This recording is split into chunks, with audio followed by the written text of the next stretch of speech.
Chairman senate کے لیے 9 کروڑ روپے کی گاڑی لی گئی. اور بھائی پچھلے سال ہم IMF کو قرضہ دیتے تھے, پچھلے سال ہم نے ناروے کو پیسے دیے, پچھلے سال سویڈن ہم سے پیسے مانگ کے لے کے گیا تھا, اور پچھلے سال بھی تو ہم لوگوں سے بھیک مانگ کے گزارا کر رہے تھے نا.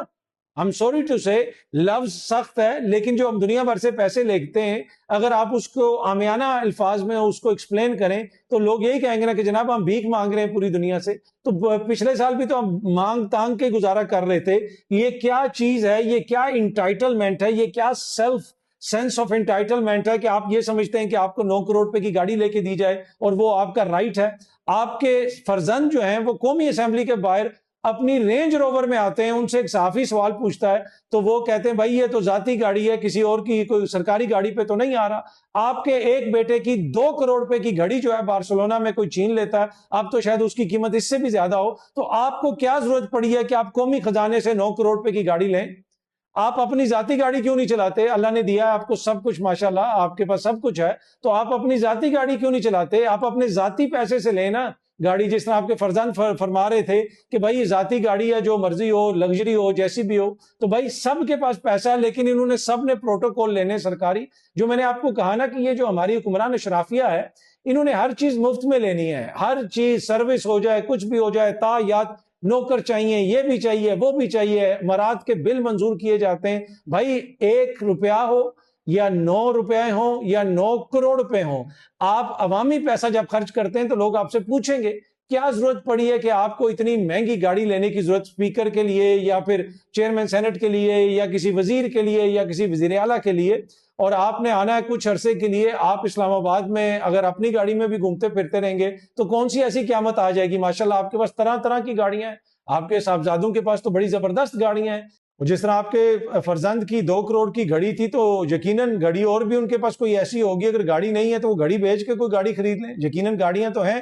یہاں پہ کہنے کا مقصد یہ ہے کہ وہ عوام جو 40% جو ہے غربت کا شکار ہو چکے ہیں, 45% بچے یہاں پہ ایسے ہیں جو سٹنٹڈ گروتھ کا شکار ہیں, جن کو مناسب خوراک نہیں ملتی, ان کے جو عوامی نمائندے ہیں وہ 9 کروڑ روپے کی گاڑیاں خریدیں اور اس کے اوپر کہیں کہ جناب وہ صحافی جاہل ہیں, ان کو سمجھ نہیں آتی, یہ تو پچھلے سال کے بجٹ سے لی تھی. کوشچن تو وہی ہے, پچھلے سال بھی تو عوام کے حلق سے یہ نکالا گیا تھا نا پیسہ, یہ لیوی کی شکل میں, دیگر ٹیکسز کی شکل میں, یہ عوام کی جیبوں سے تو پیسہ نکالا جاتا ہے. میں آپ کو پہلے بھی کہتا ہوں, یہ جو سرکاری گاڑیاں, یہ جو سرکاری پروٹوکول آپ دیکھتے ہیں, ان میں پیٹرول اور ڈیزل نہیں جلتا, ان کے اوپر جو مینٹیننس پہ پیسہ خرچ ہوتا ہے وہ عوام کے پیسوں سے آتا ہے. ان گاڑیوں میں پیٹرول اور ڈیزل کی جگہ عوام کے بچوں کا خون جلتا ہے, عوام کا خون جلایا جاتا ہے. آپ ایسے ہی سمجھ لیں کہ روز عوام سے 1 بوتل خون نکال کے ان لوگوں کے شوق پورے کیے جاتے ہیں, لیکن ان کو یہ اتنی وہ سیلف سینس آف انٹائٹلمنٹ ہے کہ بھائی یہ تو رائٹ ہے, اس میں کون سی ایسی چیز ہے. جب اس مائنڈ سیٹ کے ساتھ لوگ آپ کے اوپر حکمرانی کر رہے ہوں,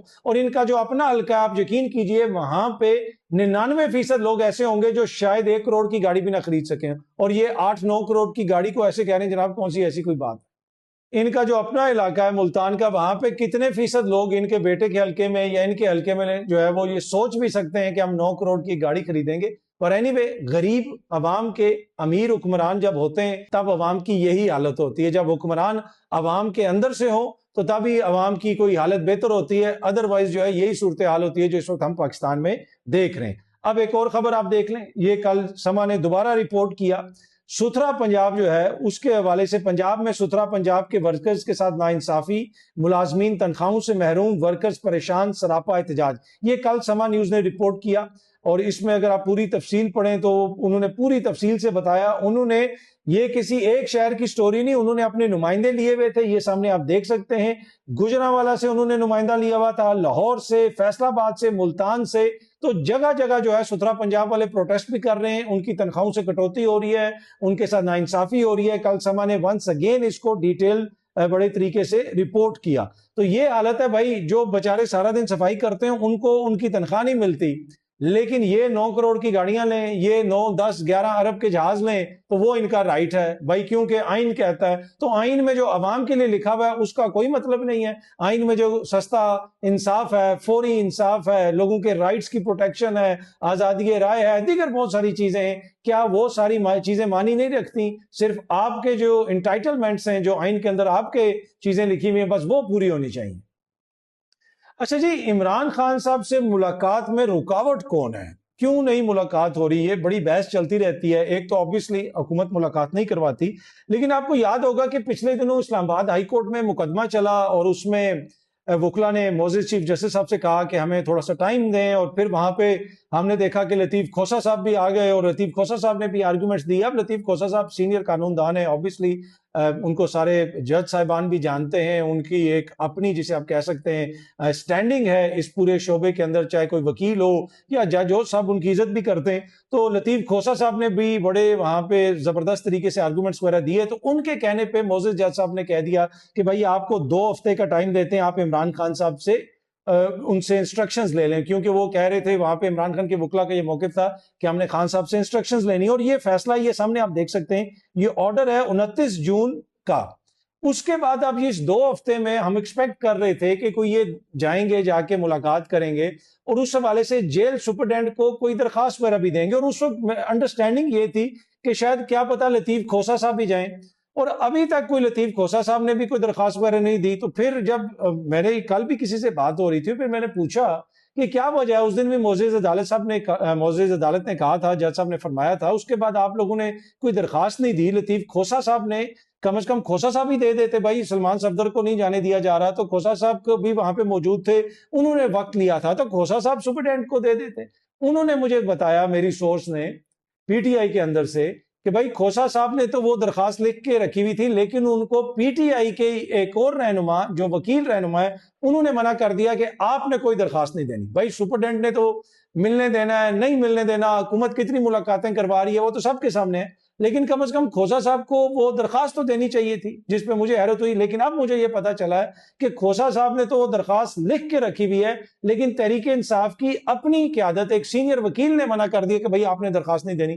اب اس کی مجھے نہیں پتا کہ ان کی آپس کی کوئی مسئلہ ہے، ایک دوسرے سے انسیکیورٹی ہے، لیکن بہت ساری پہلے بھی اس طرح کی شکایات آتی رہیں کہ جہاں پہ درخواست دینی چاہیے، جہاں پہ کیس کو سپریم کورٹ لے کے جانا چاہیے، ادھر لے کے جانا چاہیے، لیکن ویسے وگرسلی اس کو پرسو نہیں کیا جاتا. انہوں نے کہا کہ جی ہمارے اتنے لوگ جو ہے وہ 26 نومبر کو شہید ہوں گے. اس کے بعد انہوں نے کہا کہ جی ہم وہ پرائیویٹ جو ہے وہ مقدمہ کروائیں گے. اس مقدمے کو انہوں نے کتنا آگے بڑھایا، کتنا پرسو کیا، بہت سارے ان کی جماعت میں وکیل بھی ہیں. تو وہ جو فیصلہ دیا تھا اس دن، جو آرڈر شیٹ تھی، یہ سامنے آپ دیکھ سکتے ہیں، اور جس میں 2 ہفتے کا ٹائم دیا گیا تھا، اس کے بعد سے آئی ڈونٹ نو کسی اور نے کوئی درخواست دی ہے یا نہیں دی، لیکن میری انڈرسٹینڈنگ تھی کہ لطیف کھوسہ صاحب درخواست دیں گے. پر اب پتہ چل رہا ہے کہ جناب مبینہ طور پہ ان کو تو اندر سے ہی ایک رہنما نے منع کر دیا کہ بھائی آپ نے درخواست نہیں دینی. اب اس کے پیچھے کیا ریزن ہے مجھے نہیں پتا، لیکن بڑی حیرت ہوتی ہے. بھائی کم از کم ان کو دینے دیں، اگر وہ درخواست دیں گے ان کے کہنے کے اوپر، اگر آپ کو 2 ہفتے کی مہلت مل گئی ہے تو کل دوبارہ وہ جائیں گے جب عدالت میں، وہ کہیں گے مائی لارڈ میں نے یہ دی تھی درخواست، دیکھیں ہماری ملاقات نہیں کروائی گئی، تو اس سے وزن پڑتا ہے نا مقدمے میں. پر مجھے نہیں پتا کہ اس کے پیچھے کیا انڈرسٹینڈنگ ہے پی ٹی آئی کی کہ ان کو درخواست نہیں دینے دی گئی، یا انہوں نے کیوں درخواست نہیں دی. اس کی جو مجھے وجہ پتا چلی ہے وہ میں نے آپ کے ساتھ شیئر کر دی. اچھا جی، آزاد کشمیر میں الیکشن کمشنر کے جتنے بھی الیکشن کمیشن کا جتنا بھی عملہ اور تمام سرکاری گاڑیوں کے داخلے کو بند کر دیا گیا ہے. راستے کشمیریوں نے بند کر دیے ہیں، یہ سامنے آپ دیکھ سکتے ہیں. یہ ویڈیو لگائی ہوئی ہے سینئر صحافی مزمل سہروردی صاحب نے، اور اس میں انہوں نے لکھا ہوا ہے کہ آزاد کشمیر میں الیکشن کمیشن کے عملے اور تمام سرکاری گاڑیوں کے داخلے کو روکنے کے لیے راستے بند کرنے کی کوشش. تو یہ راستے بند کیے جا رہے ہیں. اب وہاں پہ الیکشن ہو سکے گا یا نہیں ہو سکے گا؟ نون لیگ تو کہہ رہی ہے کہ جی ہماری پاپولیرٹی میں بڑا اضافہ ہوا ہے، لیکن حقیقت یہ ہے کہ آزاد کشمیر کے اندر صورتحال نارمل نہیں ہے، اور آبادی کا ایک بڑا حصہ جو ہے وہ اس وقت احتجاج کے ساتھ منسلک ہے. تو اس کو جتنی جلدی بہتر طریقے سے حل کر لیا جائے تو بہتر ہے. لیکن اس حکومت نے کوئٹہ سے لے کے آزاد کشمیر تک یا جدھر کسی اور ایریا میں آپ چلے جائیں، جس طریقے سے چیزوں کو ٹیکل کیا ہے، اور جو بحران کریٹ کیے ہیں، بحران حل کیا کرنے تھے، یہ تو 6 مہینے میں معیشت حل کرنے آئے تھے، انہوں نے چیزوں کو حل کیا کرنا تھا. انہوں نے ایک ایسا ماحول ملک کے اندر بنا دیا ہے جو ماضی قریب میں ہمیں نظر نہیں آتا کہ اتنی بحرانی کیفیت ہمیں پورے ملک میں نظر آ رہی ہو جو ان تجربہ کاروں نے کریٹ کر دی ہے ان 2-3 سالوں کے دوران.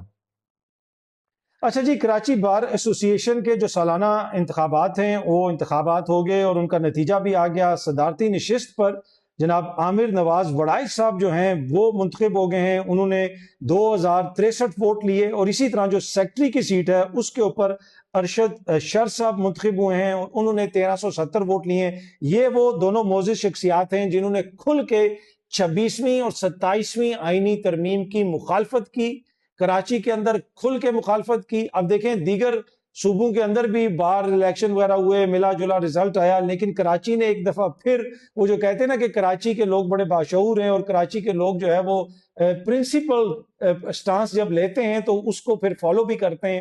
تو ان دونوں معزز شخصیات کو کراچی کے وکلا نے دوبارہ ووٹ دیا ہے، دوبارہ یہ منتخب ہوئے ہیں اور انہوں نے کھل کے مخالفت کی ہے 26ویں 27ویں آئینی ترمیم کی، جس کی وجہ سے کچھ دوست یہ بھی کہتے ہیں کہ وہاں پہ جو انتخابات وغیرہ میں ڈیلے ہو رہا تھا اس کی بھی یہی وجہ تھی کہ یہ خدشہ تھا کہ یہ لوگ جیت نہ جائیں. ان کا جو مخالف دڑا تھا وہ چاہتا تھا تھوڑا سا معاملات کو ڈیلے کیا جائے، لیکن جب بھی انتخاب ہوئے پھر ہو گئے انتخاب، اور انتخابات کے نتیجے میں عامر نواز وڑائش دوبارہ صدر بن گئے ہیں اور ارشد شر صاحب جو ہیں وہ جناب سیکٹری کی سیٹ کے اوپر جیت گئے ہیں. اچھا جی، کرپٹو کو آپ کو پتا ہے مفتی تقی عثمانی صاحب کی جانب سے جو ایک فتویٰ دیا گیا ہے کہ اس کی خرید و فروخت جائز نہیں ہے. اب جو حکومت کے مشیر ہیں بلال بن ثاقب، ڈیجیٹل اثاثوں کے حوالے سے یا کرپٹو کے حوالے سے، انہوں نے مفتی تقی عثمانی صاحب سے بات کی اور اس چیز کے اوپر ان کو اپنے موقف سے آگاہ کیا ہے. انہوں نے باقاعدہ اس کے اوپر ٹویٹ کی بھی تھی کہ ٹوڈے انہوں نے ڈسکشن کی ود مفتی تقی عثمانی صاحب on digital assets and ongoing conversation around their sharia status. تو آن گوئنگ جب وہ فتویٰ آ گیا تو اس کے بعد آپ نے رابطہ کر لیا. بھائی پہلے آپ کر لیتے جب آپ کو پتا ہے کہ یہاں پہ بہت ساری چیزیں ہیں. اسی طریقے سے میں نے آپ کو پہلے بھی بتایا تھا کہ جب وہ سارا کرپٹو کا یہاں پہ شور پڑ گیا، اس کے بعد سینٹ میں جب وہ آئی، اسٹیٹ بینک والے آئے تو انہوں نے بتایا کہ جناب ابھی تو اس کی خرید و فروخت جو ہے وہ انلیگل ہے، وہ جائز ہی نہیں ہے. اس کے بعد اس کی وہ قانون سازی ہوئی، وہ ایکٹ آیا. اب وہ جو ایکٹ ہے وہ مفتی تقی عثمانی صاحب سے شیئر کیا جائے گا، دیگر علماء سے شیئر کیا جائے گا. بھائی آپ پہلے ہی شیئر کر لیتے، اتنی اس میں دیر کیوں لگائی ہے؟ اور تقی عثمانی صاحب جو ہے ان کے جو ذرائع ہیں، کل میں دیکھ رہا تھا سما نیوز پہ رپورٹ ہو رہا تھا، ایک پروگرام کے اندر کوئی صاحب آئے ہوئے تو وہ بتا رہے تھے کہ جی ہم سے رابطہ ہوا ہے اور اب وہ ایکٹ کو دیکھا جائے گا اور اس کے اوپر کنورسیشن ہوگی اور دیکھا جائے گا کہ اس کے اندر کیا ہو سکتا ہے. پر اینی وے پہلے سے یہ ساری چیزیں ہو جاتی تو زیادہ بہتر تھیں. اب کرپٹو سے کتنی بڑی گیم چینج ہوگی، کیا کچھ ہوگا، دنیا کے کس ملک میں جو ہے اکانومی کرپٹو کے بل کے اوپر چلتی ہے، لیکن یہاں پہ کرپٹو کو کافی زیادہ ہائپ کیا گیا. اور یہ بلال بن ثاقب، مجھے نہیں پتا کہ ان کا کرپٹو میں کتنا تجربہ ہے اور کتنا انہوں نے کتنے بڑے بڑے عہدے رکھے ہیں کسی کرپٹو سے ریلیٹڈ چیز میں دنیا بھر میں، لیکن یقیناً پاکستان کے وزیر اعظم کے وہ مشیر ہیں. اور وزیر اعظم ہاؤس میں جہاں تک مجھے میری انفارمیشن ہے کہ وزیر اعظم ہاؤس کے اندر ہی، ادھر ہی وزیر اعظم جدھر ہوتے ہیں ادھر ہی آفس ہے وزیر اعظم کا، ادھر ان کا بھی آفس ہے وزیر اعظم سیکٹریٹ میں ہی. تو یہ یقیناً حکومت اس کے اوپر بڑی، جسے آپ کہتے ہیں توجہ بھی دے رہی ہے. اس کے اوپر حکومت جو ہے وہ ایک طرح سے جسے آپ کہہ سکتے ہیں انویسٹ بھی کر رہی ہے، انویسٹ ان اے وے کہ حکومت چاہتی ہے کہ اس کے اندر ہم آگے چیزوں کو لے کے چلیں. تو بھائی اگر اتنی زیادہ اس کے اوپر توجہ ہے تو یہ سارے جو چیزیں تھیں ان کے اوپر پہلے تھوڑی سی توجہ دے دیتے. پر اینی وے جناب اب رابطہ ہوا ہے تو اب دیکھتے ہیں کہ اس کا آگے پھر کیا حل نکلتا ہے. کہ آپ دوبارہ کوئی فتویٰ آئے گا جس میں یہ کہا جائے گا کہ جی اب ان کی خریداری جائز ہے، اور جو پہلے چیز کہی گئی تھی وہ مکمل انفارمیشن نہیں تھی اور اب انفارمیشن مکمل آ گئی ہے، تو اس وجہ سے ہم نے یہ جو ہے اب یہ جائز قرار دے دیا. تو جو بھی اس کی مزید پیش رفت ہوتی ہے ہماری کوشش ہوگی کہ آپ کو اپ ٹو ڈیٹ رکھا جائے. یقیناً یہ جو علماء کرام ہیں یہ ہمیں گائیڈ کرتے ہیں، پورے معاشرے کو گائیڈ کرتے ہیں، تو ان کی جو بھی گائیڈنس ہے اس کو ہمیں سنجیدگی سے لینا چاہیے. اور یقیناً حکومت جو ہے اس کو تو زیادہ سنجیدگی سے لینا چاہیے، اس لیے کہ حکومت کو پتہ ہے کہ آگے چل کے پھر مسائل بھی ہو سکتے ہیں کہ ایک کام آپ نے شروع کر دیا، بعد میں علماء کرام اس کے حوالے سے رائے دیں، تو یہ اگر یہ رائے پہلے لے لی جاتی تو زیادہ بہتر ہوتا. بہت جلدی آپ سب دوستوں سے دوبارہ ملاقات ہوگی. اپنا خیال رکھیے گا. Thank you so much.